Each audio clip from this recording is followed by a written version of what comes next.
podcast. One's there. Cool. Yeah, add to the production value a little bit. Oh, there we go. Yeah. It's weird. Yeah, it's weird, right? Yeah. I'm so used to it by now. It's gonna take me a moment for sure, but Yeah, we'll yeah, zen out. yeah. There you go. Cool. Well, here we are. This is The Voice of Electronic Music, episode number 53 with MPHD. Hey, How you doing, man? I'm doing well. How are you? Good, good. I'm going to scoot this a little bit closer to you. There we go. There you go. Let's crack these. Let's get these going. Thanks for coming down here, dude. Yeah. Oh, you already did yours. A magician. I like to be prepared. Yeah. Oh, I love it. Cool, man. Well, how's it going? It's going well. I've been traveling a little bit. Finally posted in San Francisco. Trying to like focus on production and things. So staying tight for a little bit. It's gonna be good. Nice. Yeah. I love it. I wanted to just do a little bit of an intro and just see, let people know like what your background is, how you got started in the music industry, and that sort of thing. Okay. I guess like way back. Broad question, I know. Yeah. It's kind of a weird story. I used to when I was like 16 or 17. Actually play ukulele, and I was like really into like melodramatic indie pop music, stuff like that. So I played this little ukulele, and I like had this like Boss drum machine that I would control with my feet, and that was like my project. I called myself High Hopes. Wait, this ukulele had a pickup you could plug into it? Yeah. Nice. Yeah, so it was a whole thing. And I don't know where my parents were. They're great parents. Love you, mom. Love you, dad. But like they let me like go wherever. So I like did shows in Fresno, Modesto, did some shows here, like Space Gallery, with some people. And so I was really getting into like just like music writing in general. Sure. And my cousin at one point, because I wanted to like record some like shitty EP, and my cousin at one point, he showed me FL Studio, and he was like, okay, you can like record this, like it's for hip hop beats usually, but like you can do this and that. And so like as I was recording stuff, I sort of realized that you can like throw keyboards into it and like synths and stuff, and I was like, you can actually use a synth without having a synth. It was like this crazy thing to me as a 17-year-old. Right. And so I just started messing with that stuff, and then I don't know if I got bored with the ukulele or whatever, but I was just like all in this computer program. And I was like, okay, this is like really cool, just making music on the computer. And then from there, I just started to produce a little bit more, moved out to San Francisco for school, and then through, I guess, production and sort of like really wading into the waters of like the music scene here, figuring out what I liked, meeting some really awesome people who supported me, like Dials, the guys from iHeart, stuff like that. Oh yeah. Just sort of found my way. Yeah. Nice. Yeah, I mean, just kind of dipping your toes in the scene here in San Francisco. There's pretty much a scene for everything, right? And so, like you really do have to kind of like test the waters out and see what you like and that sort of thing. Yeah. It's kind of it's a blessing, and I try to tell people, my friends and stuff, hey, let's not take this for granted. You know what I mean? Like we have a lot here that we can, on any given night there's something going on. Yeah. Literally, you could party 7 days a week. Yeah, exactly. I never get bored. I have to like force myself to stay in usually. Right. Yeah. So, and you've, so I wanted to write these down because I can't remember all these names. So you've opened for some pretty big people. LCD Sound System, their DJ set, Justice, Soffelstein, Breakbot, Mastercraft, as well as played at Life is Beautiful Festival, Bottle Rock, Treasure Island Music Festival. Yeah. It's a pretty good list. Yeah, definitely like thankful for those opportunities. I really don't take it for granted. Yeah. But yeah, it's been exciting to like play with like so many people. I feel like every time I'll make like a Facebook post and be like, this person is like my like hero. Never thought I'd be able to do this, and be able to like do that a couple of times is like really awesome. Yeah. That's awesome. Yeah. So you're making kind of more techno-y stuff. Yeah. Is that what you're playing as well too? I noticed from your productions, you have a little bit. I can hear a little bit of a house influence in there as well. Not quite as like hard techno as some of the other stuff that's out right now. Yeah, I draw a lot of influences from like Chicago house, like Detroit house. So it's like kind of got the techno vibe, still got the house vibe. It's still like pumping, still fun and bouncy. Yeah. So I'm kind of like living in between these like two worlds. It's kind of always hard to sort of settle on one. Right. So I'll have an EP that's like a house track and then a techno track and then a really like bouncy, like crazy, like who knows what it is track. Right. So. Just let everyone else figure it out. Yeah. That's awesome, man. It's Enrique San Giuliano. He's one of my favorites right now, and he has that really kind of 90s like house feel to his techno stuff. And it's I like the really hard stuff too, and also I have friends that make like melodic stuff. Melodic techno is great as well. It's just, again, it's like you have these subgenres under the myriad genres that we have. It's all so like overwhelming that anytime someone asks me like, what do you make, I'm like, kind of house, kind of techno, like you decide. Right? Yeah. So how do you get from a production perspective from the ukulele to techno? What does that look like? I think for me, it wasn't like I was never like using the ukulele in like productions and stuff, but I kind of like at one point when I was really getting into music production, I kind of said, okay, this is one thing that I was doing, and this is something that's piquing my interest a lot more. And this is around the time when like Justice came out. I was really into rock, and so I was listening to like Cross for the first time and thought like, okay, these guys are mixing, like, it's obviously electronic music, but it's also these really sort of like hard, aggressive, like rock vibes. It's not necessarily like every track has a guitar and a bass and whatever, but it has like feeling to it. So I was like, that makes a lot of sense to me. That's something that like interests me a lot. And so more so like the vibe of like the interest that I had before, being able to pull it into electronic music just kind of fit. Yeah, nice. It's funny. It's sorry, I blanked there for a second. What were we just talking about? I'm sorry, I totally blanked. I was thinking about the light. On the last episode, we had a light flickering, and I was like, "Fuck! I hope that light doesn't flicker again." It's the very honestly weird transition of ukulele music to right. techno and house. Yeah. There's not a straight line to that. There's not a straight line. No. Yeah, I mean, I feel like everyone's progression is different, right? Like I started with hip hop, and then kind of moved into kind of like a little bit more electronic stuff, and then house music, and then I make house and techno and future bass. And my playing and like when the whole dubstep thing was really popular, got into that, which got me into future bass and drum and bass and that sort of thing. How did you find the early versions of Fruity Loops? So my cousin had it, and then this is around the time, this is a very sort of like millennial, like I was born in the 90s, grew up with the internet, and so my cousin had it, and then I think we were on like LimeWire or something, and so I was just like, I was fucking up my parents' computer. I hope I can curse because I do it often. But I was just like, their computers just murked with like viruses, which was, again, sorry mom, sorry dad, I'll have to apologize to you a couple times in this. But yeah, he showed me that, and I like downloaded it on our computer, and I didn't really know how to use it for a while. I didn't know how to like export a track literally, so I would like have this like iPod photo that had a speaker on top of it that recorded, and so I would literally like, I had no idea what I was doing. I would put the speaker to my computer speaker and let the track play out. Holy and cow. then I would put that on like MySpace or whatever and be like, oh, this is a track. Right. Like not knowing that like just a foot away was like, you can actually export a wave. Right, yeah. You were reamping. Yeah. Right, yeah. Exactly. Oh, it's amazing. So we've come a long way. We've come a long way, right? Yeah, I remember in the early days, I had a copy of FL Studio as well, and I just remember looking at it, and something about like they have that main kind of pattern sequencer.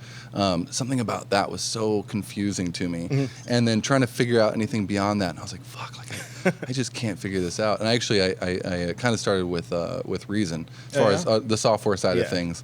And Reason kind of made a little bit more sense for me, I guess. You know? It's interesting. They all have their things that make sense to people. They're things that confuse other people. Like I cannot use Ableton for the life of me. Really? Not for the life of me. Still on FL Studio. Okay. Always love the step sequencer and like the way you can just like, for me it's and maybe it's just the way my brain works. I feel like I can like think of whatever I want the track to sound like or the synth or whatever, and then just like plug it in and make it happen. Yeah, it's interesting. People seem to go one way or the other. It's either Fruity Loops or Ableton. I do look at Fruity Loops, and they have some kind of genius sides, things that it can do. That I'm like, fuck, like why doesn't that exist in these other DAWs? And of course, always there's that little graph that shows you the little waveform. Yes. Like I always loved that thing. I was like, the what? best. Yeah, I was like, Yeah. where's that in Ableton, right? So you're using Fruity Loop Studio still, or FL Studio. Yeah. What's VST wise processing? What are you using? I really like. I have the name of it's blocking, or it's blanking right now. I have this like 303 emulator that I use on almost everything, because you can do it as like a classic sort of like 303 sound. You can actually turn off the like arpeggiated part and just use it as a bass. I use it a lot as like as a sub for a lot of tracks, and it's just got that nice sort of like bouncy like short staccato sub rather than like one that like womps out. Right, so, yeah. right. Yeah, the 303s. I mean, they're making a comeback for sure. I big mean, time. both on hardware, but also software usage. Yeah. A lot of acid house coming back. Yeah. What are you doing your own mixing and stuff? I used to. Yeah. I hire someone to mix now. But yeah, used to do the mixing, but it's a little bit too much. Like, it's a lot. Yeah, right. I mean, even just doing the composition is a lot. Yeah. So when you're like working on a track, where do you kind of get started? What's that process like? For me, it's weird. I actually start with the like idea of the track, and there'll usually be like a vocal connected to it of the song Repetition, which is about basically like like it's crazy to me that like we're able to like essentially loop something over and over and over and over and over again, and I'll stand in a club for like 4 hours and not get bored. Right. And so it's like, what is it about electronic music that keeps us engaged, keeps us interested, while still like at its heart being just like a repetitive loop? Right. And I found this vocal of this guy like talking about exactly this, and so he's like going on about how it like, your song repetitive. It cuts to like the like core of us, and it gets in our minds, and repetition can change culture, and blah blah blah. And he's talking, and as the song drops, you notice that what he's saying is actually repeating. It starts and looping. Sort of builds, and Yeah, I really like that one. Thanks. That's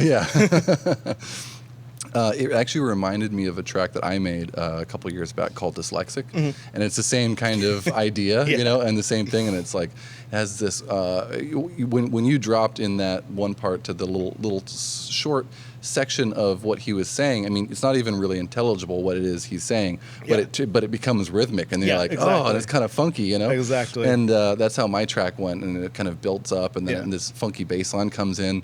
And then there's this little, I use like a computer voice, and it has this little and that's all it takes. But you can tell it's like a vocal snippet. Yeah.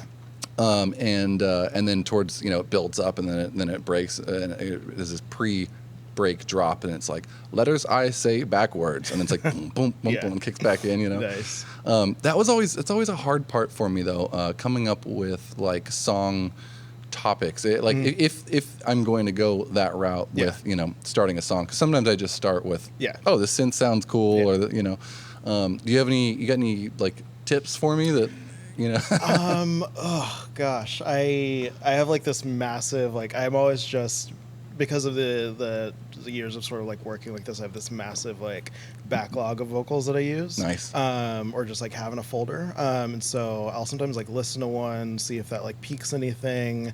If it does, throw it in. Oftentimes it's shit. And then I'll just like trade it out and just like cut different things, try and make something out of what I have there. Other times I'll just like have a weird idea of like I have this track Male Audio, and it's like one time I went to a party with my friends and I set my phone recorder just down and like let it play as we were like playing this drinking game, and everyone's like being boisterous and laughing and this and that, and like cut parts out of that. I got some really interesting stuff, and that was sort of like the basis for that track, and so kind of just like go back and forth. It's funny how just some tiny little thing will spark an entire song. And I love field recordings too. I had a field recording of whatever. I had a recording of my cat, who is not here anymore, unfortunately. But I got a recording of him purring. And I was going through my samples in Ableton, and part of the thing I like about Ableton is you can have your track going, and you can just click through your samples, and it will play them kind of on beat, whether it's one beat or 4 bars or whatever. And I'm clicking through and I'm playing this like kind of like techno-y house track, and this part of my cat purring comes in, and I'm like, I had this moment where I like, what the That's fuck? great. Like, this is epic. Yeah, those happy And it's accidents. you know, it's like, Yeah. wow. And so the whole song, kind of sparked out of that. That's awesome. Yeah. I've literally like been messing with like a synth that was playing and accidentally like moved the one knob too much to the right or to the left or something, and then this like different sound comes out. I'm like, oh, that's actually way better than what I just had. Right. Those little happy accidents. Yeah. Yeah, it's funny, in synthesis, half the time I sit down and I'm like, all right, I'm gonna make this sound, and halfway to creating that sound, you end up stumbling across something that is way more interesting, and way more exciting, and that's actually how a lot of my sounds kind of came to be. I'll save that as something, and then keep going from there, and try to eventually get to what I was going Exactly. trying to make a clap. Back to the I ended up with some bass sound, Yeah. So are you doing a bunch of synthesis, or how are you getting your sampling? Where do you reach first? I do a bit of both. I'd say like 50-50 on the synthesis and the sampling. I really like what just the kind of like moods that you can bring to a different track with like I'm like really into Crazy Sense. I'm a big Mr. Wazo fan. He's like one of the people that sort of like all of his songs are like insane in some way, and it's kind of like the idea of like the repetition stuff as well, as like he can have the most like insane like 4-bar loop with all these like really cacophonous sounds in it, and still when it's like put together in the structure, it's like a banging track, right? And so a lot of like messing with synths and like trying to not necessarily like I still like couldn't honestly like I couldn't teach someone like a synth class or something, like very sort of like just like free form with what I do, but it's a big part of the production because I try to like make really interesting sounds. Do you have any? What would you say your favorites are? Favorite synths, I guess. So I just got this Prophet by Dave Smith. You get the hardware one? Yeah. So that's also like a new sort of like learning thing for me, but it's really awesome sounds. A lot of like sort of dexterity to it. You can do a lot with it. So that's been really interesting. And then also, what else is something that I'm using a lot right now? There's a VST Nexus that I use a lot as well. Oh yeah, that one's pretty fun. Yeah. Nexus is just like chock full of like ideas and stuff. You can just close your eyes and choose a sound. And you're like, oh, this is pretty good. You know? So what made you choose the Prophet over? I mean, because they have the OB and a bunch of other ones. What made you choose the Prophet?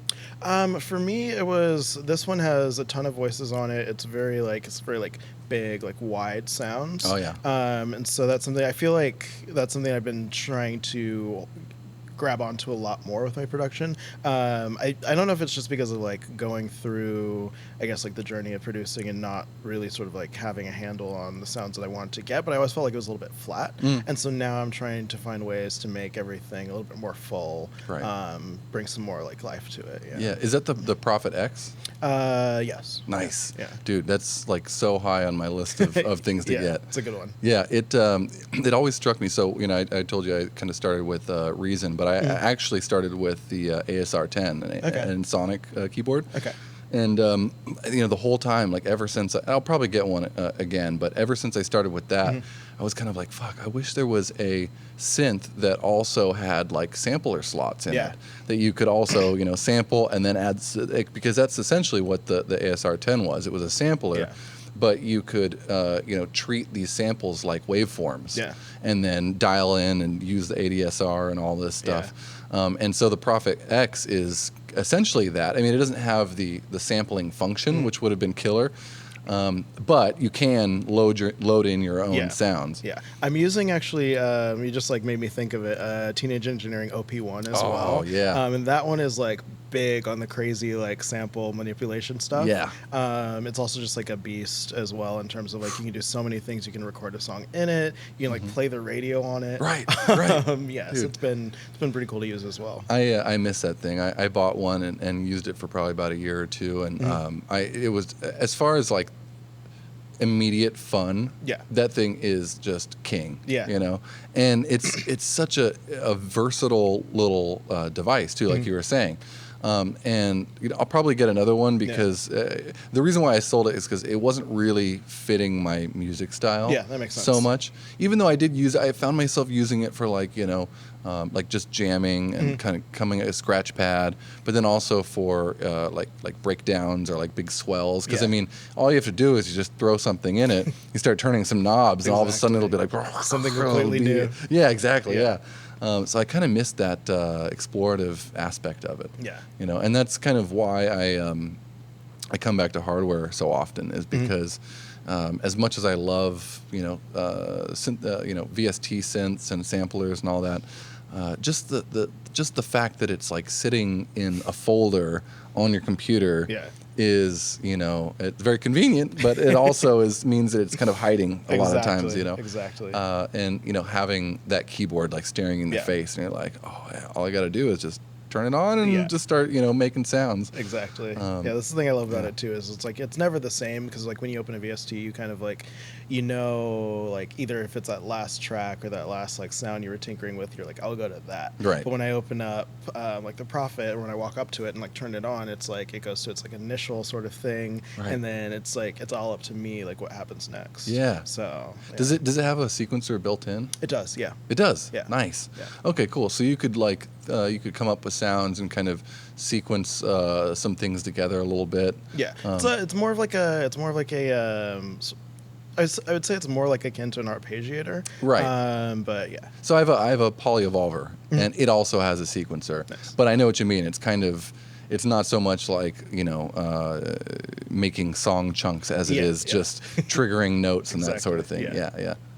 So what's okay? So you're kind of maybe half and half hardware, software.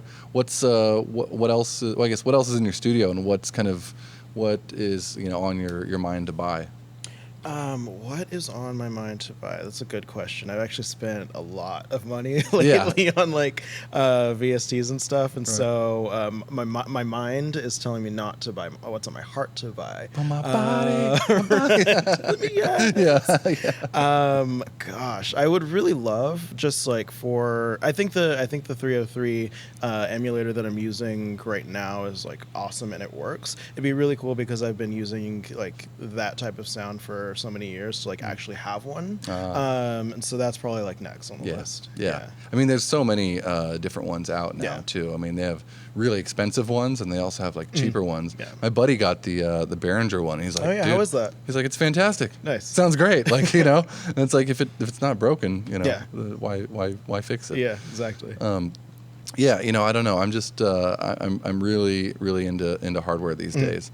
I'm hoping to get the SSL 6. Have you seen that? I haven't. No. No, it's a small mixer about the size of that one. Okay. But it sits up a little bit taller. It's thicker. Yeah. And it's got the the internal. It's got the preamps and a smaller EQ from like their big consoles. And it's got a bus compressor. Yeah. And it has all these options that you can like route stuff into it. Nice. And do mix summing with it and that sort of thing.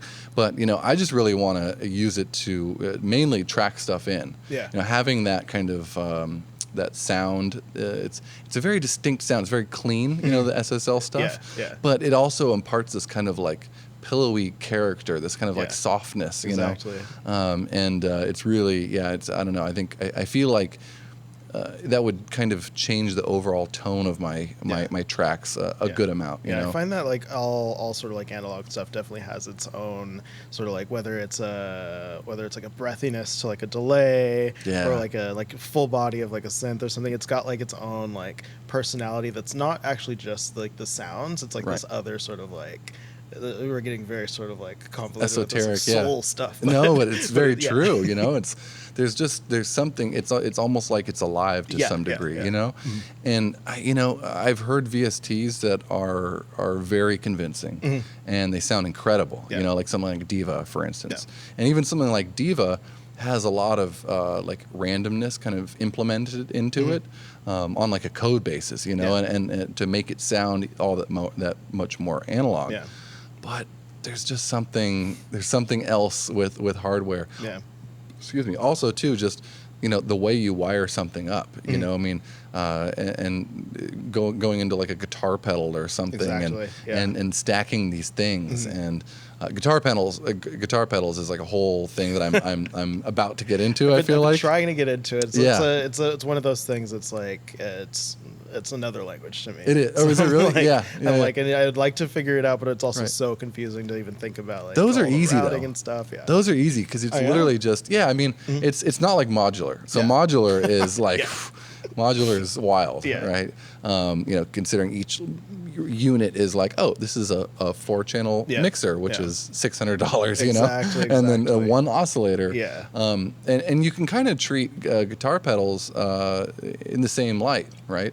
One of them's a distortion, one of them is like a little 2 or 3-channel mixer or Yeah. something, and I don't know. It feels like cheaper modular. Yeah. Because each, you can. I'm sure there's $400 guitar pedals as well. Exactly. But you can get some as low as like $60, $70. You know. Yeah. And I'm a really big fan of kind of getting a sound before it even goes into the computer. And I'm sure you experienced that with the Prophet and some other stuff. Like, it's such it makes like staring at an empty DAW screen a little bit less intimidating. Right, exactly. You know? Because I can go over here and I'm not on the screen anymore, Right, and then right. like I can go back to the screen and not feel like I've been spending too much time and I'm annoyed with it. Right, being able to physically turn and be Yeah, like, okay, yeah. I'm going to focus on Exactly. this thing for a while. Yeah. So you're sending your tracks out to get mixed. Is the same person doing the mastering as well? Yeah. Okay, nice. The one-stop shop. That's awesome. Yeah. Thanks, James. Yeah, that's great. Yeah, it's crucial to have someone that you trust and like their Yeah. work. Yeah, he's good. So you're making these tracks, and how do you find they work when you're putting them into your own sets? That's a good question. I used to, like, if you asked me this question like 2-3 years ago, like I'd be like, I don't put them in my own sets. Right. I think there's always like that thing we need to go like through as producers. I don't know if it's just like listening to a song like 1,000 times via like I've listened to that hi-hat 10,000 times Right. and getting sick of it, but I think like whenever I'm making a track now, I kind of like, if I'm not like dancing in my seat as I'm like producing it, then it's probably something that I shouldn't spend that much time on. Oh, yeah. And it's something that really keeps me sort of like in tune with it in my sets as well. Right. Because it's like everything that I play here is like if I am not able to like dance to a track like on behind the booth, like if I'm not really into it, if I'm not like giving the audience what I want to get from them, then I should probably scrap it. Right. So, Yeah. honestly, it's just trying to make stuff that I like, that I'm sort of getting really into. There is always that level of like thinking about, for instance, like sometimes I'll think about like a certain club and be like, what would this track sound like in this club, and like Right. sort of bring that to the vibe of the track as well. Yeah, So, yeah. I like doing that. I like kind of picturing where I like to play the track Yeah, back. yeah. That helps a lot. I noticed you do a good amount of like vocal manipulation in Yeah, your tracks. yeah. What are you using for that kind of stuff?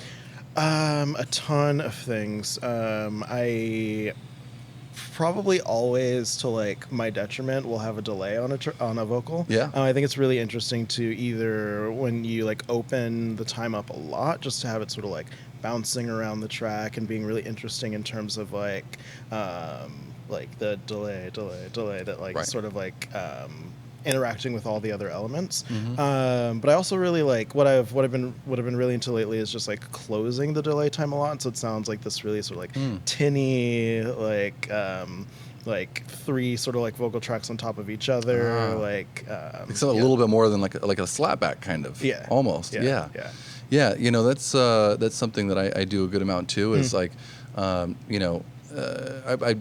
told the story a number of times, but I downloaded these dead mouse stems a while back, and it really struck me that listening to each one on its own, from the beginning to the end, the entire thing was interesting and captivating, right?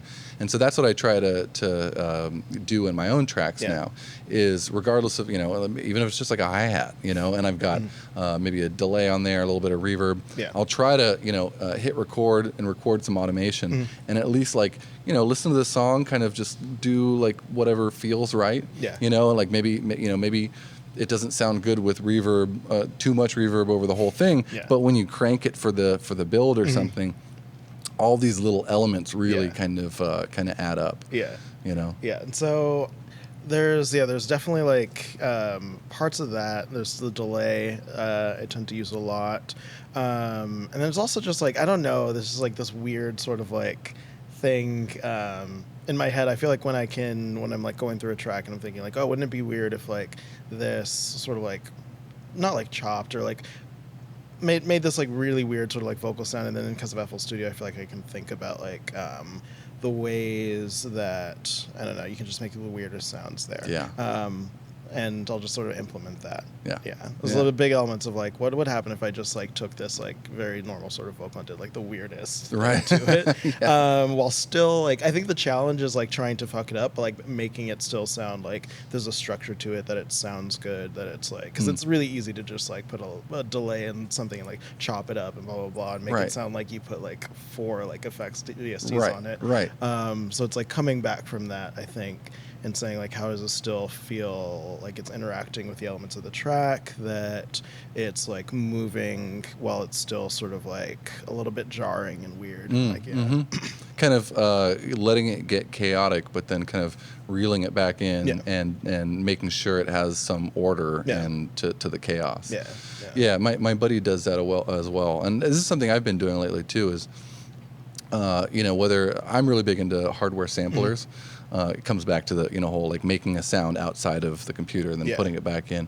But I like to come up with a sound, maybe chop up a sample or a loop or whatever, or even like with a synth, I'll just come up with a melody and then just hit play on that and track that into the computer and make a bunch of adjustments and stuff, kind of go wild with it, and then start chopping it up and arranging it within a track. And that's just where you get those things where you look back on your own song and you're like, I don't even remember how I made this. Like, exactly.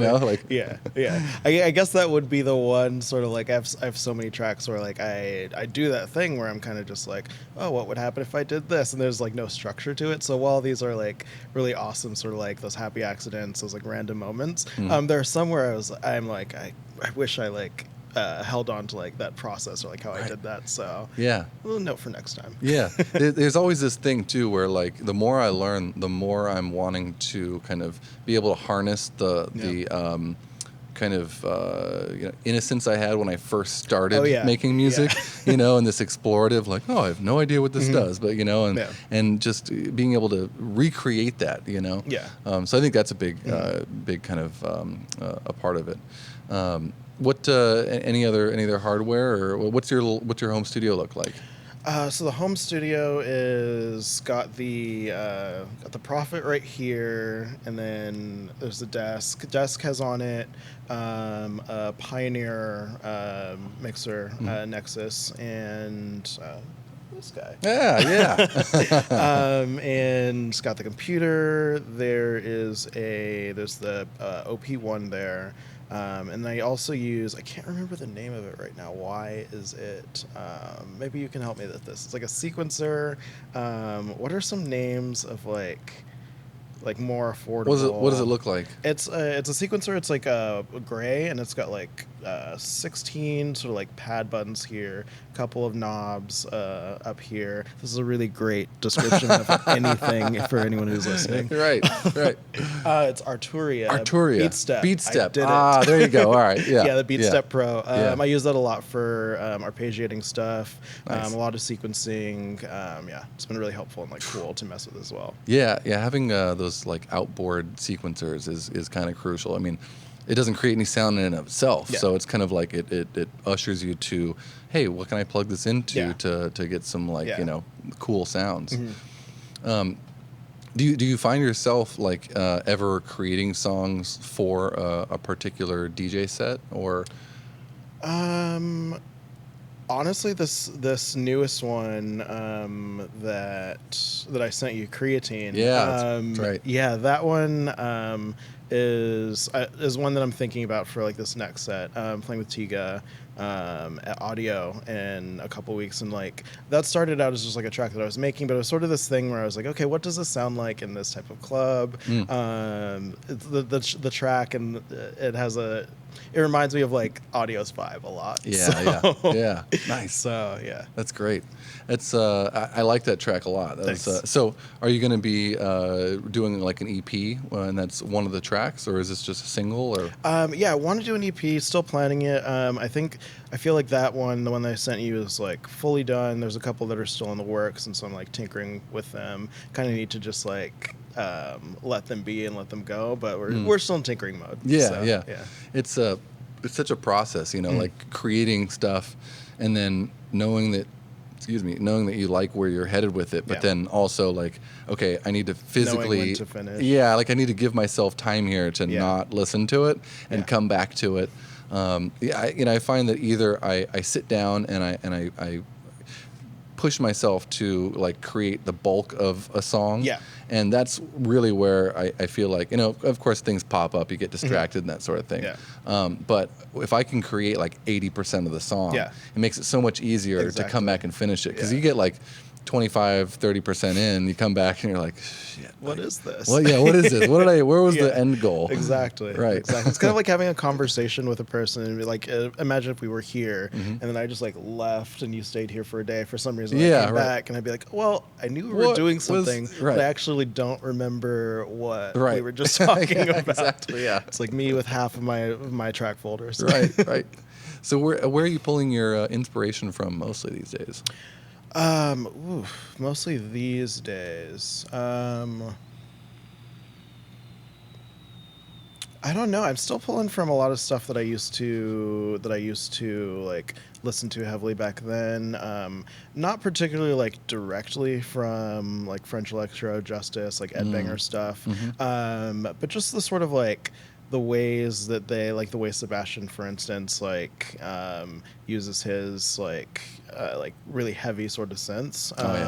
The way Justice is like really adept at like using melodies, but also not with particularly like any instruments, but like they'll have these like sort of weird sounds that actually, when you really listen to it, it's like pulling from an actual melody. So yeah. It's melodies are, I find, kind of interesting in their own right. Like sometimes I'll sit down and I'll have something in mind, and then sometimes I'll just be like plinking around. Yeah. It's a weird thing, inspiration. Like where does it, where do you even? Nice, man. So you're playing at Audio. What's your set going to be like for Audio? It's Tiga, so I'm gonna be a little bit, definitely not gonna go for it. But gonna try and do some weird, like definitely like vocal house. I like a song with like a cheeky vocal. I've got like a lot of those in the backlog. So definitely like fun, bouncy stuff. I think he's been playing a lot of techno lately, so I'll let him do that. I might stray away from it, but yeah. Nice. When you plan for a set, like what do you take into consideration? Because obviously there's always a thing like, oh, you don't want to play. I don't know how you can even really like account for this, but you don't want to play what the headliner is going to play. Yeah. I've got like weird, like very weird rules where like I mean some of them are obvious. Like I won't like for when I played with LCD Sound System, it's like, okay, don't play like DFA stuff. Yeah. But then I found out one of them was in Hot Chip, and so I had like this really like awesome Hot Chip remix that I wanted to play. It's like, well, I can't play that, and then you just sort of go out in the realm of like who these people have either produced with or worked with, and so it's like, okay, don't play that, don't play that, don't play that. Right. So you have to get really creative in terms of like what I guess what I still like allow myself to play. Right. but what aligns with the sound, but what is also not like peak hour sort of like music. So yeah, it's all a puzzle for me. Right. Where's do you have any favorites in the city as far as places to play at? Yeah. Well, we'll give a little shout out to Mezzanine, RIP. That was one of my favorite clubs. Definitely a place where I like sort of grew up as a DJ. I really love Halcyon. Great sound system, great gals. Where else? 1015 Folsom. 1015 is great. Yeah. Nice. Nice. It's there's so many good places here in the city. Yeah. I find it interesting that audio is right next door, and like we don't really have any shortage of people. Seriously, this DNA block is always like blowing up. right. It's crazy. Yeah. You got any like when you're spinning? What's how do you go about like reading a crowd? What is like your, because everyone has a different way of doing it. Yeah. Honestly, it's there will be like a pocket of people in the crowd who like you can feel it like when you start, and they're into the music, and like you sort of like see them, they're like giving you life. It's like you're feeding off of each other. Right. It's really hard for me to like look throughout the entire crowd and sort of pick out like every person's like how's everyone feeling. Right. And so I usually will tend to focus on like there's always going to be this one group that is like with you for the ride, and like those are the people that I sort of like not focus on but like think about when I'm like, okay, like how's this going to go, what's going to happen. Right. Yeah, it's weird. Half the time I'm looking out into the crowd, kind of like reading them, seeing how they're liking it, and then half the time I don't want to like make eye contact. I'm just like I'm just gonna do my thing up here. Exactly. What's you got any crazy experiences from DJing? Where have you played anywhere cool? Gosh. I mean, I think the coolest show that I played was with Galantis. A couple years ago it was the first time they came through to Bill Graham like a couple times now, but the first time they came through, it's my first like big show. I have like all of these sort of like all of these like bucket list sort of venues, and I somehow like skipped all of the bucket list venues and like went to Bill Graham, and it was an awesome show, sold out. It was like 8,000 people. Wow. So it was really, really insane just to like be in that space, and that sort of like there's like a power that venue that like that size has. Right. Like even when you're in it as like a concert goer, just like being around like all those people enjoying the music and that stuff. Yeah. But like being on stage, and it's very nerve-wracking because you're like, I could just like press the stop button, which I did accidentally, and like they said no one noticed, but I think they were all lying to make me feel better. Right. Yeah. But yeah, it was a really cool opportunity. Nice. Yeah, the Bill Graham is massive. Mm-hmm. Just the sheer amount of people that can fit in there. Yeah. I saw Gesaffelstein there. Nice. And it was epic. Mm-hmm. They had the whole Vanta Black thing set up. Which was interesting. I've seen like photos of, well, I guess I've seen it in person now, but I don't know. I mean, we've got black felt here. Like, I don't know how you could get much darker than that. What is that like do they say that's like the blackest black? Yeah, like it disappears, light disappears into it or something. It's so crazy. Yeah, that's a good venue. They have a pretty good sound system there. Yeah. It's a little bit echoey at times. Definitely. That was the one weird thing is like the monitors weren't like super controllable through the mixer. It was like the sound guys over there, and you have to do that whole thing where you're like. Right. And so through that whole thing, there's this like delay that you're sort of getting like as the music goes like to the back of the building back to you, right? Which is also like it's an interesting challenge. It's like DJ Olympics. Like, can you hold it together through this? Right. Exactly. So where are places that you'd like to play in the future? Fox Theater is definitely on the bucket list. It's a good one. That's one that I felt like I skipped. Yeah. But yeah, Fox Theater for sure. Where else? Any other countries? definitely want to play in Berlin. Berlin, London. You have to bring it with the techno. I know. I feel like I need a couple more months, years. Right.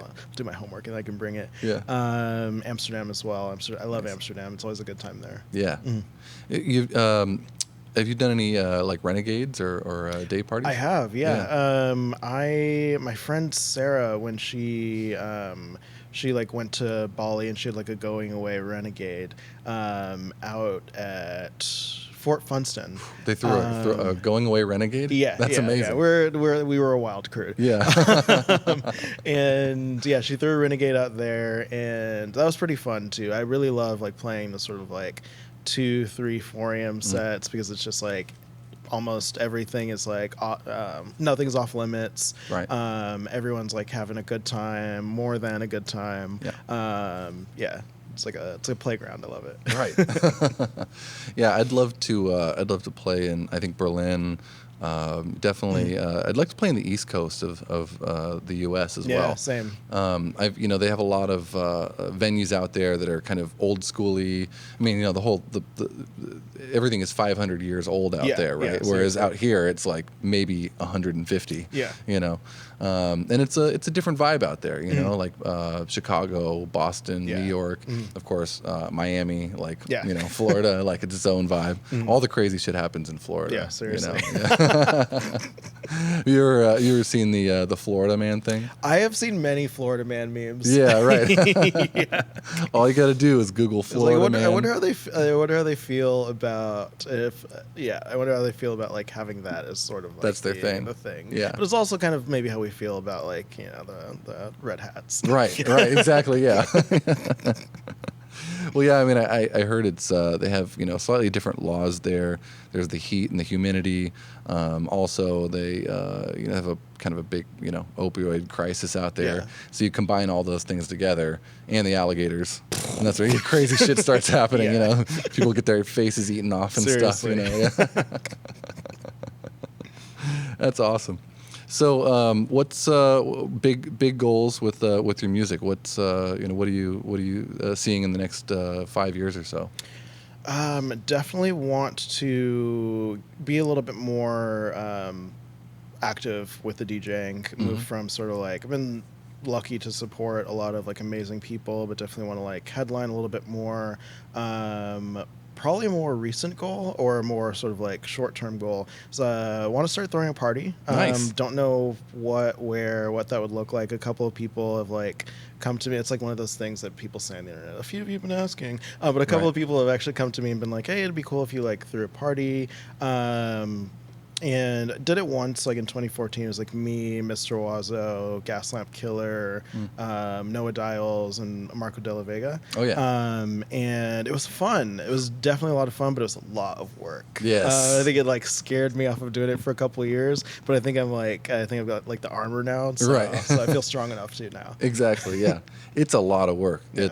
Just the even just coming up with the artwork and the name, and then physically being there and running everything.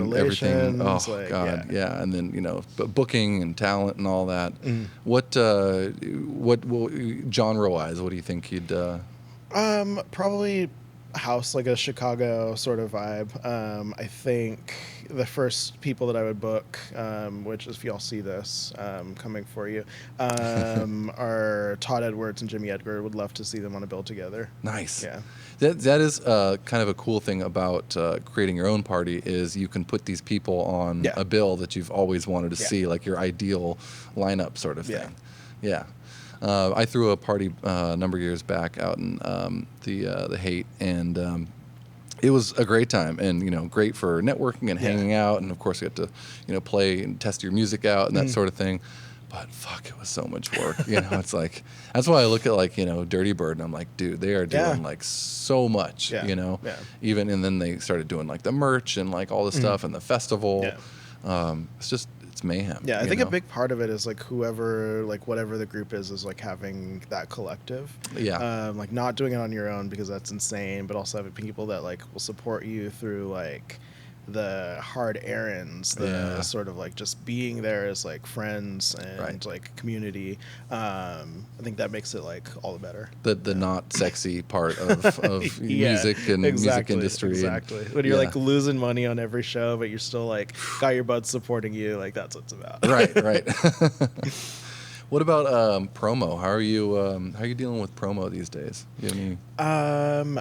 That's always something I'm trying to figure out as well. Yeah. I have been like lucky enough to have a pretty good sort of like, and it's like the millennial thing again. I've been like okay enough with the internet to not have to like do any specific like promo buying, things like that. So I feel like it works enough. But yeah. It's a difficult thing, the internet is like, it's like, you've never had a tool this amazing at your fingertips. Yeah. But at the same time, you start putting this stuff out there and you're like, oh, well, this doesn't, I can't tell if this is working, Yeah. And I've kind of, I've realized that the amount of people that may or may not even like interact with your stuff is much smaller than the sheer amount of people that even like see it. So I tend to, when it comes to like putting flyers on cars or something, I tend to lean on. Also, there's the environmental thing too. Like, true. Facebook flyers putting straws on cars. Exactly. Yeah. Right. Yeah. Spare tires. Yeah. Yeah. Oil. So yeah, I have no, at least not right now, no interest in throwing parties or anything. But I appreciate the people that do want to do it because it's it's a lot of work. It helps though if you do have a good venue. Yeah, because very true. Because then they kind of already have a poll. You kind of have to you can just make sure the artwork is on point, the bill is good. You kind of know that people are gonna show up for the most part. Yeah. As long as you do a good amount of promotion and that sort of thing. Yeah, big time. Yeah. So you got anything you wanted to talk about or? What can we talk about? Let's see. I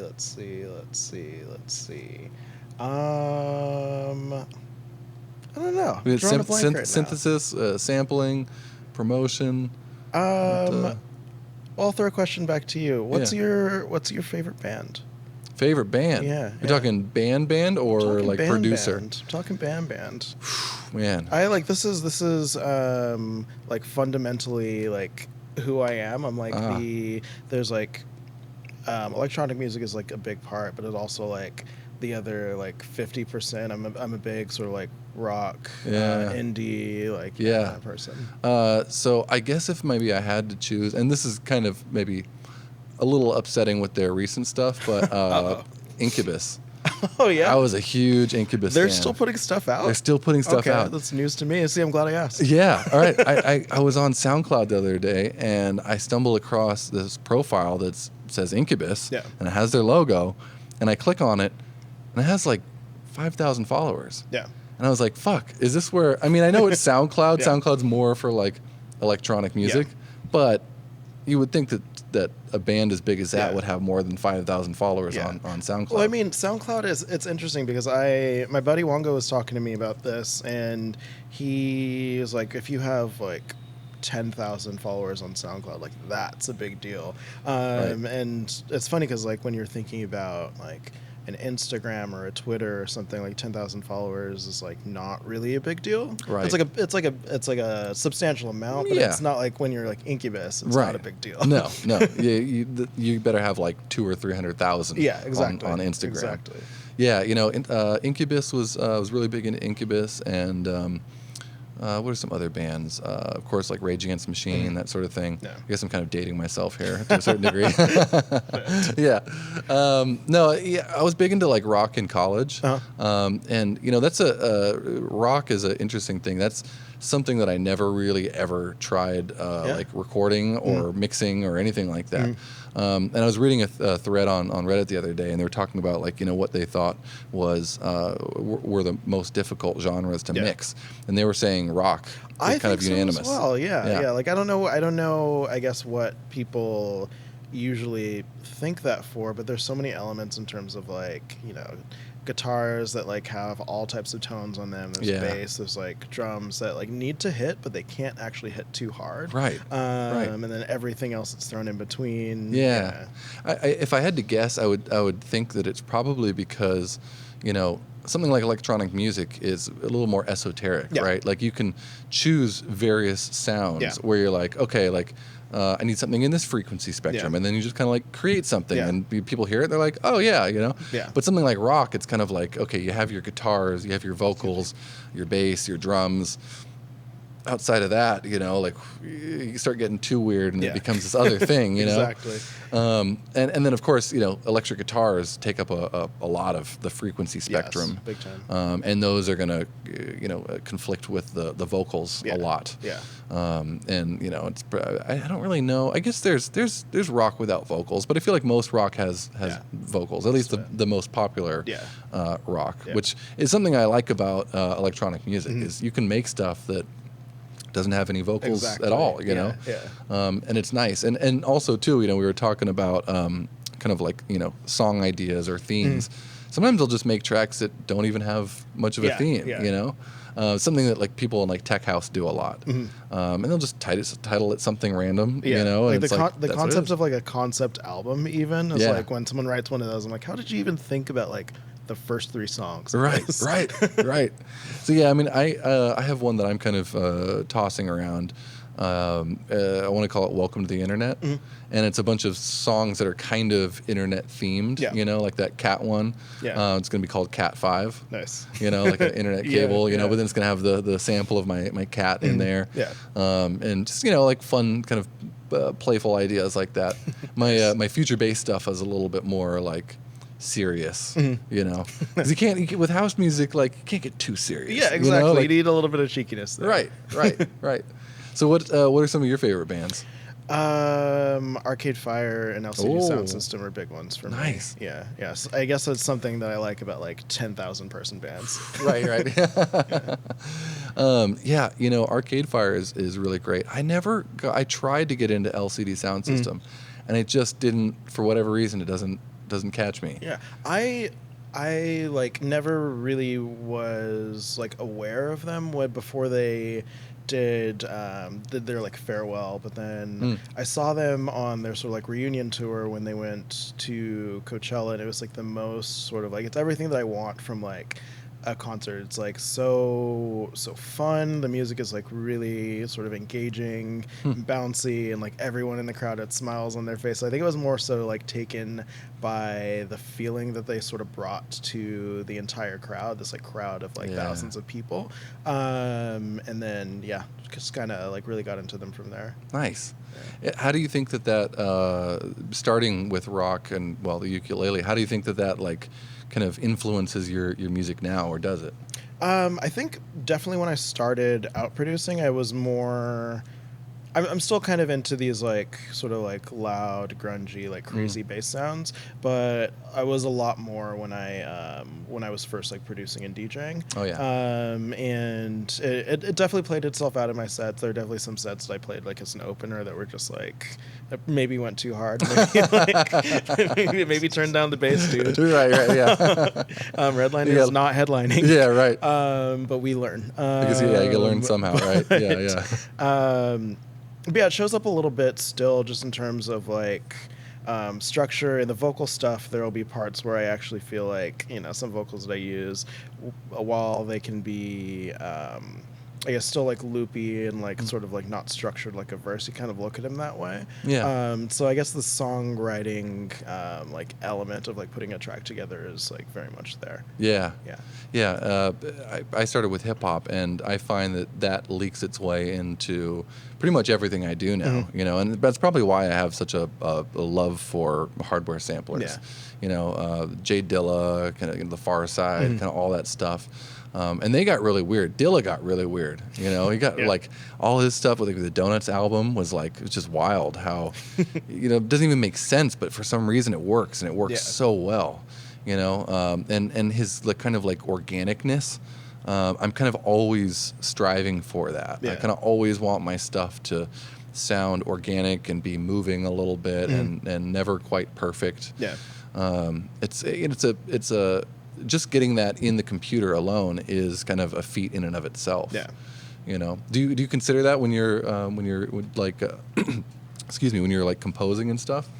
Because you can do a lot when you're in the mix element as well. Yeah, there's definitely elements of that. Like when I do send a track out for a mix, I'll still like there are definitely things that you like have to take off of it, like for a point, like EQ, compressing, stuff like that. But there's stuff that I will leave on and like make notes. Like this is like I know this is maybe something that like you wouldn't usually put on a track, but it's for like this exact vibe. And so like there you go. Yeah, there are because I've done a lot of like stem mixing and mastering for friends, and they always they're like, well, like what do I leave on and what do I take off? And I'm like, well, if it's EQ, I would probably say take it off. Compression, probably take it off unless it's for an effect, very specific effect. But then also like other effects, if it's an integral part of that sound, like if I'm going to have to take 2 hours just to recreate this like crazy delay that you made, just leave it on there. I think it should be fine. Yeah, because oftentimes there are those moments where like I like indexed more towards taking things off, and then I would get like a final sort of wave back and then say like, oh hey, like that rim was supposed to have a reverb on it. He was like, how am I supposed to know that that's supposed to have a reverb on it? Right. So you have to go in and make these like complex mix notes and that sort of thing. Yeah. It's a fun process, mixing for friends. Really, I feel like kind of expanded my own stuff as well. I mean, I guess I should say that it kind of made my own skills like grow way faster than they would have. Just because you're so like connected to what it is that you create, and then having to put on that other hat and like you can do that for someone else. You can look at it objectively, subjectively. I can never remember that. I think so. Objectively, yes. Subjectively is when it's like I'm not considering anything else around here. I'm not connected to this, right? Yeah. But yeah, I'm able to kind of view it objectively and make decisions that really, which it goes back with electronic musicians. Like everyone is just expected to do everything. You're supposed to make the music, mix it, master it, also do your own promo, your own photography, however the hell that's possible. And it's like. The best albums, excuse me, were made with teams of people.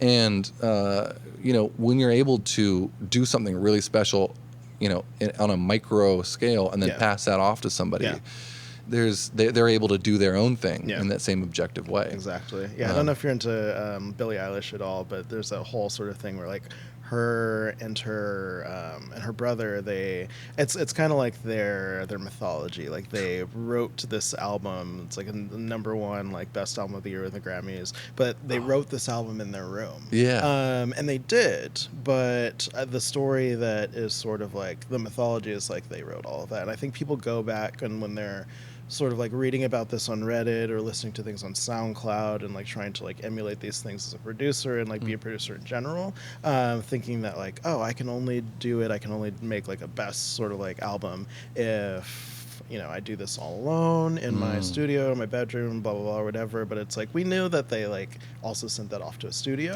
and that's no secret. They don't cover that up or anything. Right. But I think it's important to talk openly about like the work that goes into it, like holistically. It's not just like a big part of it is like your production, your art, and what you've sort of put into it, but it's also the mixing, the mastering.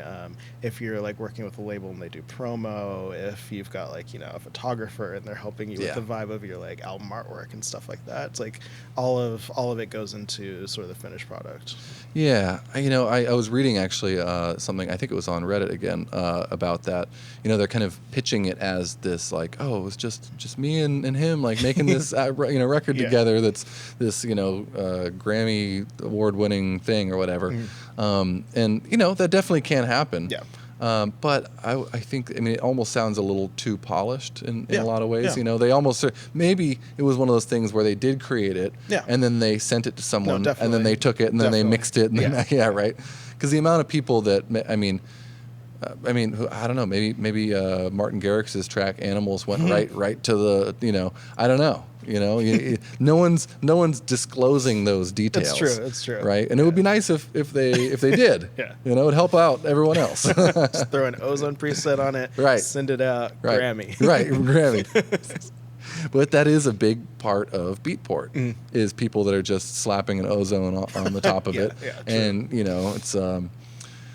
it's wild. It kind of doesn't do a lot for quality overall. Yeah, sure. But it's also unfortunate because people are able to make these things, and then a good mastering job is expensive. Yeah, big time. Even if it's just $100 a track or something like that. Because if you want to create the songs that you're supposed to, at the clip that you're supposed to keep people's them engaged and wanting to you have to keep people keep yourself in the forefront of people's minds. Yeah, definitely. And so that is consistency with anything, with a podcast or whatever. Yeah. And $100 a track. I mean, shit. There's some people that do a track a week. Yeah, seriously. That's actually kind of why I originally, have been doing mixing and mastering of my own stuff, because I've always kind of been this like DIY across the board type person. But I also think, to my detriment, it means that everything has taken way longer. Yeah. You know what I mean? Sure. And stuff along the way has not been as good as it could have been. Even just for bouncing ideas off of the other person that you're. Exactly. It's really helpful for that as well. Yeah. Like having a friend that does mastering. I have my buddies Bruce and Ryan do mastering for Dark Star. Nice. And I'm still doing my own mastering, but it's just crucial to have a circle of people that you can bounce the questions off of. Yeah, exactly. And half the time he's like, I get paid for this. Yeah. Not really, but it's crucial, and teams of people, right? Whether it's an Alicia Keys album or Billie Eilish, I really didn't even know who Billie Eilish was until a month ago. It's a good album. I think I started I felt late to the game, but I started listening to it in like September or October or something, and I was replaying the album. Yeah. I can tend to be a little bit I'm not completely a pop guy. Yeah. But I really love Lorde. Billie Eilish is one who's top of the list for me now too. It's good music. I think what they're doing is really interesting. They're pushing the boundaries of she's one of the biggest pop stars right now, if not the biggest one, and she sits there in baggy clothes and intentionally trying not to be provocative, and the visuals are super weird and honestly kind of uncomfortable and jarring sometimes. Wow. And so I really love how she's making this really interesting music, and has this persona that is really, really sort of left field in terms of a pop star. Yeah. But it's kind of refreshing. Taking over. It's great. What kind of music is it exactly? I would definitely say it's a classic pop album, but there are still elements of there's this one song, Zanny, and at one point through it, in the pre-chorus, the verse or something, this bass just blows out the song and it blows out the vocal, and holy shit, it's not something that you would do if you were okay, I'm gonna write a track and make sure that everything sounds clean and sounds nice. Yeah. But just the way that they use these elements of crazy ugly sounds, in one track there's randomly a dentist drill. Oh, whoa. It's all of this weird stuff that kind of is is just supporting this it's an anti-pop sort of vibe, but at the heart of it, it's very much a pop album. Yeah, I like stuff like that. Yeah. Drake's Engineer. When he does that underwater effect, where he kind of filters out everything above, or below, filters out everything above 2K or 4K or something, and then Drake's vocal sits right on top, and it's so against the grain, but it's so effective. Definitely. And I feel like I'm always kind of searching for things like that, whatever it is, the dentist drill, or taking those chances, right, where that bass note in that Billie Eilish song like blows out everything else and takes over the frequency spectrum. Yeah. And if you have any formal knowledge, you're like, oh well, you shouldn't do that. Exactly. That's not how music is made. Yeah. Or like things are going to sound off, and it's like, well, no, that's kind of the point. It's supposed to sound exactly. off. And I think I like it. Like now that you said that, just because it goes back to that like the thing you mentioned earlier about like being a producer now and like the rules, and sometimes you're like stuck in the rules. Like I find myself trying to be able to get back to a little bit of that like early days, like I don't know what I'm doing, I'm just like having fun here, like producing music. It's like then you learn the rules and trying to make it more of like a marriage of like that like early day fun inspiration vibe, but also with these like necessary like technical elements, without getting too much into the weeds of like what does this hi-hat sound like, is this bass not blowing out the vocals, it's music is much more forgiving. So I made this review video that I haven't released yet, but it was for the new SSL 2 Plus, which is their new interface. Nice. And I filmed the review and the first part of the review and the unboxing video in my living room, or my kitchen living room area, and I'm still just kind of getting into video, right? Like this podcast, I've gotten a lot of compliments on it, and I do think it looks pretty good. It's in part the camera. It's also a big part is all this lighting right here. Like it's hard. It took a while to kind of fine tune, but it's very forgiving, right? Because it's just white light. Like it's hard, it's hard to mess that up. Yeah. And filming this review, it just struck me as like how insane and unforgiving video can be, right? Big so I shot this, and my initial thoughts on this product and the unboxing, you can really only do one time because the tape's cut and all this stuff, and if you do it again, then you're kind of like going back and acting, right? Like I didn't want to do that. So I mean, the initial part of the review looks okay, but it's so much less forgiving because the wood walls that I have in my kitchen, like the sunlight came in and bounced off the walls, and I didn't realize that the color of the wood was being splashed on everything. So then the whole thing had this like orange hue to it, and I was like, what the fuck? You need that Gesaffelstein black. I know, right? I do on the walls, Exactly. It's like sound treatment, but for light. Right. But it's comparing that back to like my early days of just like throwing stuff on my sampler or whatever. Like it could even be like poorly, it could be clipping.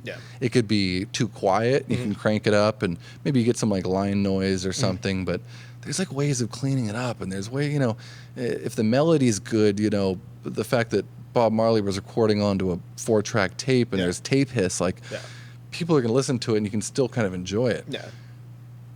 Video, it's like if it looks bad, it's just it looks fucked, exactly. So it's very humbling. It's like. Damn. All right. Well, these people are really good at what they do. Exactly. Exactly. Like, all love to the team again. Right. I guess you could say the same for like, recording something in a room that doesn't have any treatment and has room noise, like reverb, like it sounds like it's recorded in a box. You can't fix that. It's fucked. And that can actually make it like kind of unenjoyable to listen to. But it's also amazing how many albums have been recorded just in bedrooms, and true. I think that's how the Black Keys started as well. I mean, and so many of these groups are just now. I mean, the whole garage band coming on everyone's Mac is a blessing and a curse. It's like because now everybody has a SoundCloud. Seriously.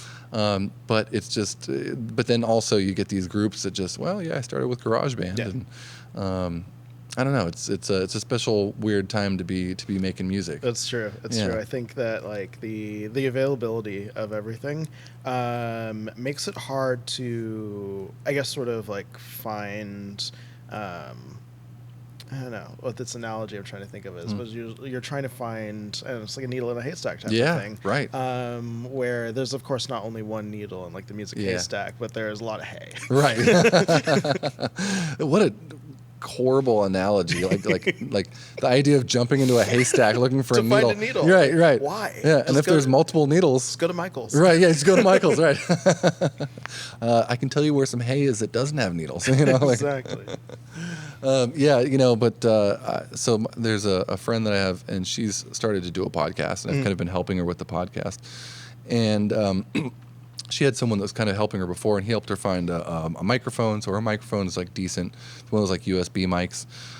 And she's been recording it on her MacBook with GarageBand. And it sounds like pretty good. Nice. It sounds like, I was pleasantly surprised. I thought I'd have to come in there and start doing all these things. I'm like, wow, this sounds like pretty professional for you not knowing what you're doing, and then, as I look into it, like she's got compressors on there and she's got like EQs, and it's like, if that didn't come with her computer, the amount of work that I would have to do just to get her set up with this program, and she'd have to pay for it, and it's like Legos for recording. Seriously. Essentially. Yeah. By the way, really weird and random, as I was opening this beer, I was trying to like keep it away from the microphone, but at one point I was like, you can make this like an ASMR video really easily.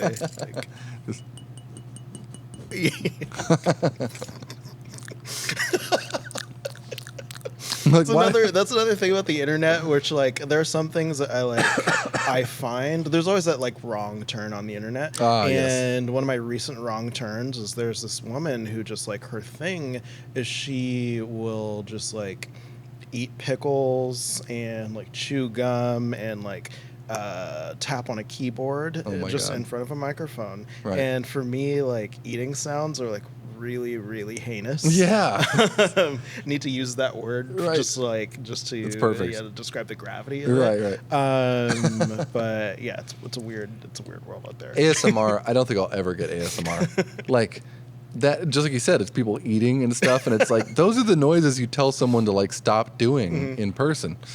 I don't know. I think also too, being an engineer and like creator of music.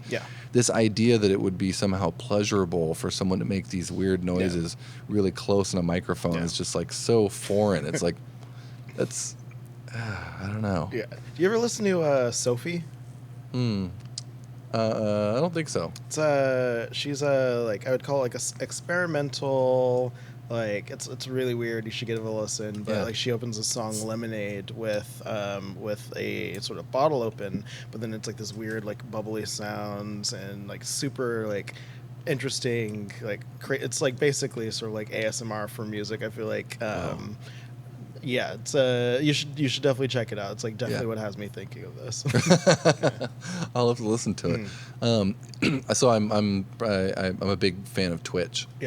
And there's people that do ASMR. I mean, there were people that were playing video games for a long time and very successful, and then they tried ASMR one time, and their numbers like shot through the roof. And so now all they do is ASMR, and I'm just like, you have like 5,000 people watching you like make these weird fucking noises, and it's like I don't think I'll ever get it. There's some things you just don't think you'll. Well, it's kind of like a Portugal the Man, who I'm not putting them down or anything, but they used to be like a pretty like hardcore rock band. I remember seeing them at like 17, 18 at Bottom of the Hill. Oh, Portugal the Man. It's like honestly like hardcore. Like there's a pit in the room, people are moshing, it's insane. And then you have like a Feel It Still. And then it's just sort of like along that line, because it's like what you grab onto, and they're like, okay, this like works for the audience, let's do that. I think you're right. Like if I made some song that was a little off the beaten path and all of a sudden took off, I would probably head in that direction. Same. At least for a little while, Like you'd have to kind of be dumb not to. Oh, I'm just glad it's not ASMR. Or maybe it is. We'll see. We'll see after this one. You all let me know. I might have a new career ahead of me. You know, and there's some very pretty girls doing it, and I feel like that's half of the thing too. There's a lot of weird dudes out there, like you know, getting off on watching this hot chick make these weird noises. I don't think that anyone would want to watch some like random dude in his living room eat a pickle. No. I would actually report it. I would report it too. Like I felt offensive. I felt really sort of like violated by this video, right. And now I need to talk to my therapist. Right, yeah. Show me where the pickle touched you. Well, have you seen the microphones that they use for that? They're like pretty nice microphones, right? Yeah, so they have ones that look like it's a black box and there's two ears, one on either side. Oh, yes, yeah, I have seen those. So you get the stereo effect. Yeah. It's wild. And they're like caressing the ears. I'm like, I can't. But it makes me wonder. I mean, so the traditional use for those was the binaural recordings, binaural beats and stuff like that. It's weird that's never made its way into, like, you know, I mean, we have like the Dolby system here.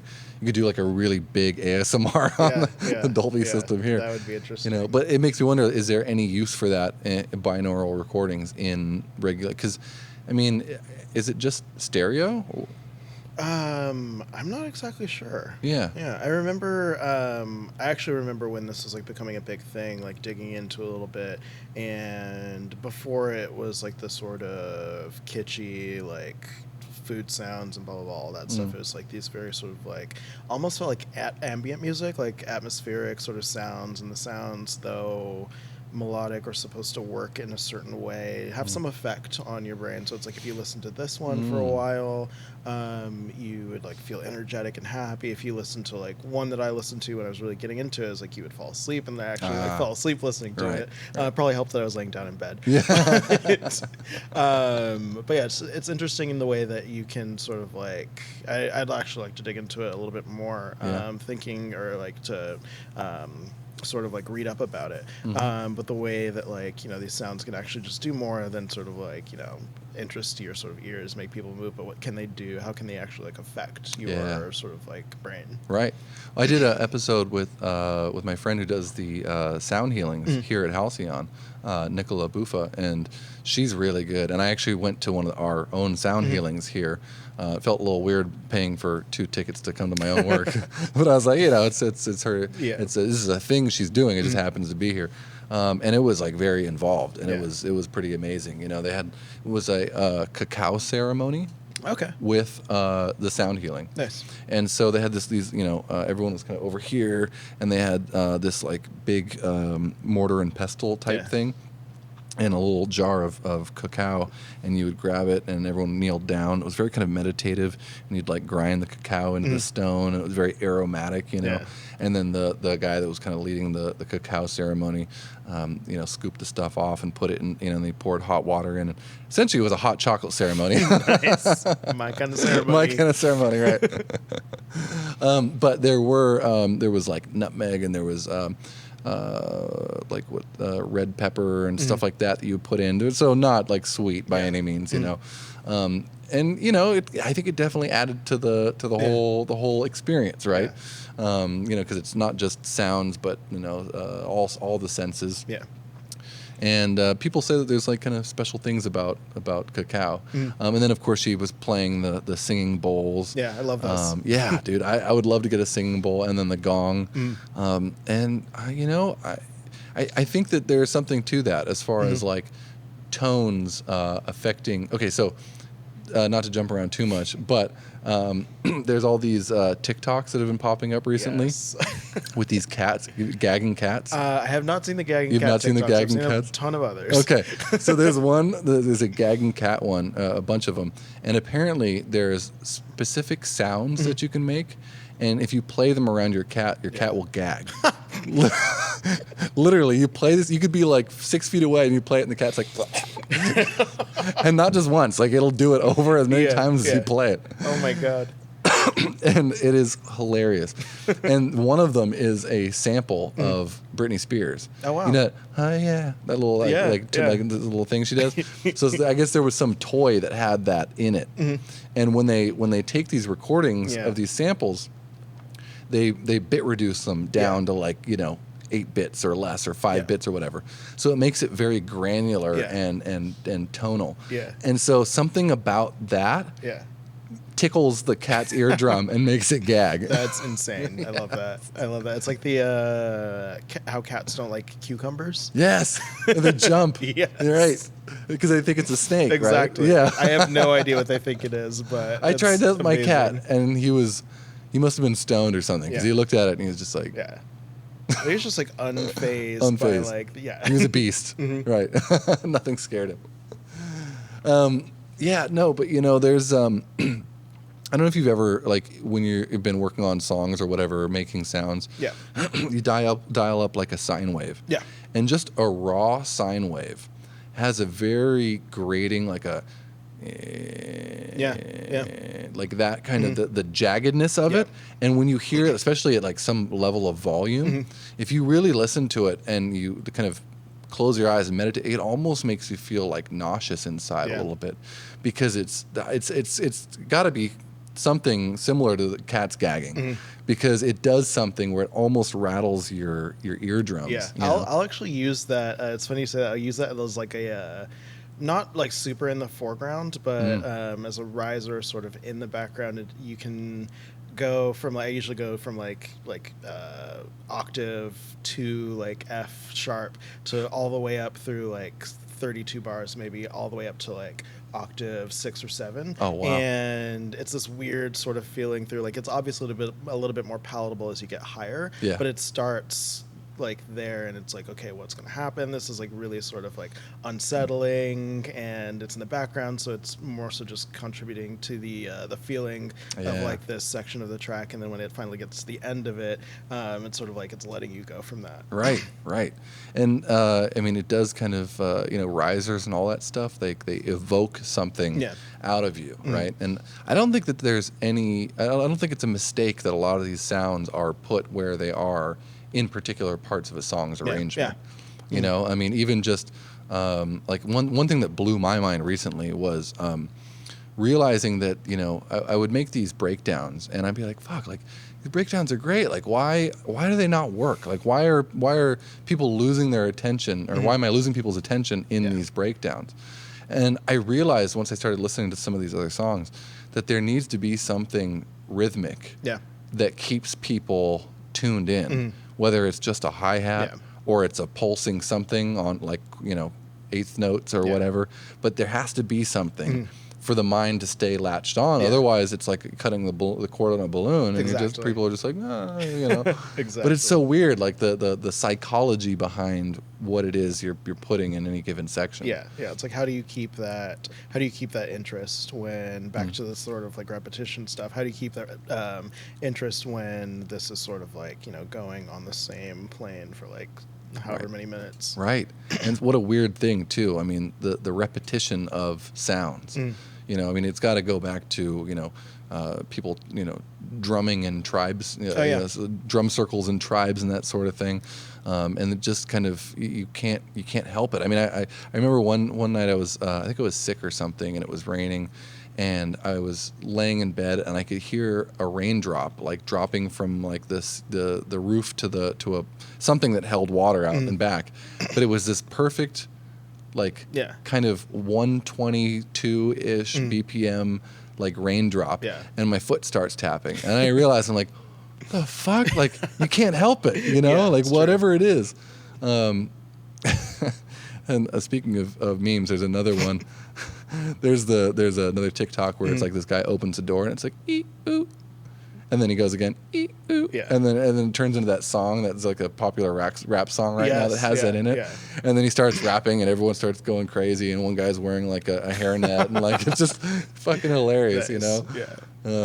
I love stuff like that, and field recordings, exactly, right? Like put all that weird shit into your music, and make it rhythmic. There's this really interesting study, I forget like where it's from, but they got people to listen to like raindrops, and this is what got me thinking of it. They got people to listen to raindrops, and it would be like I don't know if it was like what length it was, but they, as they were listening to it, they'd say like, "Is this music?" and like keep checking in with them to say like, "Is this music?"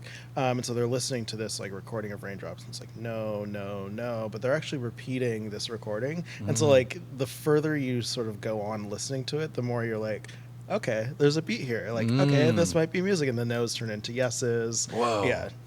Interesting. That's so crazy. 'Cause it's supposed to sort of like go back to that sort of thing of like, okay, if this is like a little disjointed and weird, and like if it's rain, or if it's like I don't know, like sound of traffic, or the sound of like a crowd at a party or something, then it's just like what it is for itself. But if you hear it sort of like repeating and repeating and repeating, you're like, okay, I can like sort of latch onto this in some sort of way. Yeah. Anything looped, really, to a certain degree. Yeah. When you make some of your more, I guess, repetitive songs, like the one called like Repetition, like what are you doing to the elements to keep it interesting and not boring? For a lot of the synth stuff, if it's like a synth that is like 303 is a great example of this. You can start the cutoff like super low, and so it's still there as a sound, but it's a little bit more like subdued, a little bit more like not in the forefront, a little bit more bassy as well. But as you open that up a little bit more, it gets a little squeaky, and it's still the same sort of like structure, still the same notes, but it's the sound itself is like transforming in a way. Yeah. So kind of letting the sound grow and evolve over time. Yeah. It's a weird thing, the human psychology, you know. It's something that I try to put into every song, basically, you know, in some element, even if it's just a filter on any given thing. Is this your like most esoteric podcast? Or Probably like going in on psychology like super hard, right? I love that shit though. I should have, right. Therapist in another life. Yeah. So how did that song make you feel? Right. Yeah. It is something that really fascinates me, probably more than any other element of music, to be honest. Because it's just, there's so much there, you know, and there's so much unexplained.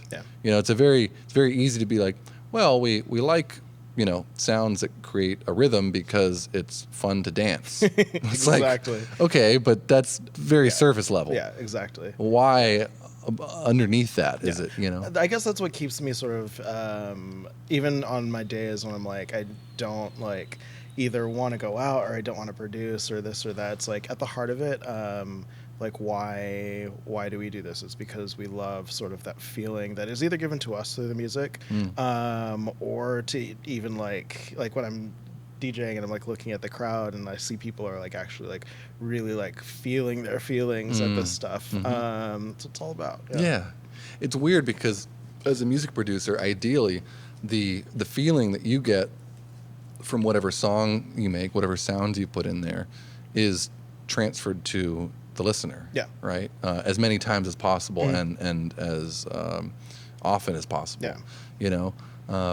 But it's not really something that there's no tutorials for that. There should be, you know. But like, but again, like, how do you explain that? You know, like, I don't know. There's so many tutorials that say, oh, you make this sound, you twist this, and you turn this, and now you sound like Skrillex. And it's like, you know, but it's like, oh, what's man. at the heart of that track? Like, why does that yes, oh my God, right at the end of the drop, like make that so important and all this other stuff? Like a Porter Robinson's Language. Like, why does that track make you want to like cheer and like, you know, and cry at the same time? You know what I mean? It's so heartfelt and like, and the structure of chords and that sort of thing. It's such a you know, elemental thing. I really feel like, you know, it's gotta tie something back into like, you know, being a baby and hearing your mom sing or something like that, or.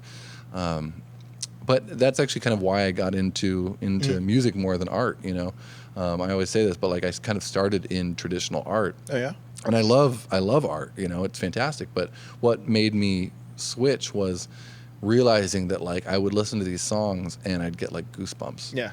I mean, I've never gotten goosebumps from art, you know, like there's some incredible art, you know, especially when you go out, you know, to some massive gallery or some big larger than life thing, like, you know, something at Burning Man, but it's not the same as Carl Cox's techno set, you know, like, It's crazy. And so, I'm glad I'm here. Yeah. Glad I'm on the music side, Yeah. Nice. Yeah. Cool, man. Well, I think we're about an hour and 30 in.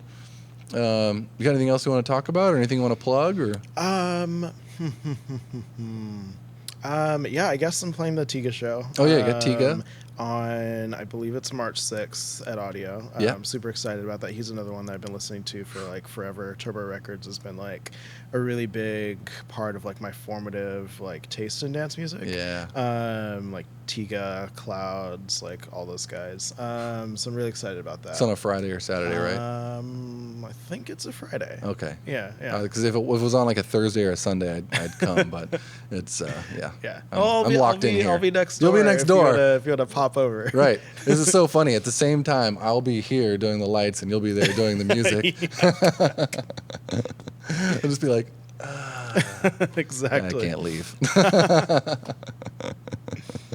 Cool. Well, okay, so you got a SoundCloud you want to plug? So soundcloud.com/MPHD music. I'm on Instagram as MPHD as well. Nice. What does MPHD stand for, by the way? It's a secret. It's a secret. All right. Good enough for me. Great story about MPHD. One day I was playing a show at Monarch, and like before, I made this post just to like have fun with like announcing the show or something, and I was like, hey guys, like I'll give someone a ticket if you can like say what MPHD means to you, or if you can guess what MPHD means and say what it means to you. And all of these people like have their answers in this post. Some of them are really funny, some of them are like way off the mark, and so I completely forget about it. No one gets it right, and so show happens, play the show. I'm like at Monarch at the bar, like hanging out, and this guy walks up to me almost out of nowhere. And at this point, I'd forgotten about the post. And he walks up to me, and I'm like, is this person like walking towards me that I don't know? And he just goes up to me and whispers in my ear, Michael Phelps' hard dick. And walks away. And for a long moment, like I forgot that I made this post that's like, what does MPHD mean to you? And then 10 minutes later, I was like, oh my god, that's motherfucker, that was a good joke. Right. Never saw him again. I was gonna say my parrot hates Doritos. That's a good one. That's a good one. Right? My parrot actually loves Doritos. You have a parrot? So no. Okay, all right. We'd have to change it to an L then. Yeah. Well. MPLD. Yeah. That's amazing. I love it. Such a good story. Yeah. Cool, man. Well, thanks for coming down. Yeah, thanks for having me. And it's been a pleasure. I'll have to have you on again, maybe give it a couple months or something, and we can get caught up and see where you're at and playing and that sort of thing. That'd be awesome. Cool. Well, this has been episode number 53 of The Voice of Electronic Music with MPHD. And if you want to check out our previous episodes, we're on basically every major streaming platform, so you can just Google it. Got to thank Rhea, Gina, Mikey Payton, Dean Samaras, JoJo for letting us host here at Halcyon. And also, if you want to check out our Patreon and become a patron to kind of help keep the lights on here and keep the guests coming. They're great lights. That'd be amazing. On. They're great lights, right? These lights ain't free. No, so check out our Patreon. I always get those two confused. Check out our Patreon. Anything you can help out with would be fantastic. So again, I'm Scott Brio, and we will see you guys on the next one. Peace out.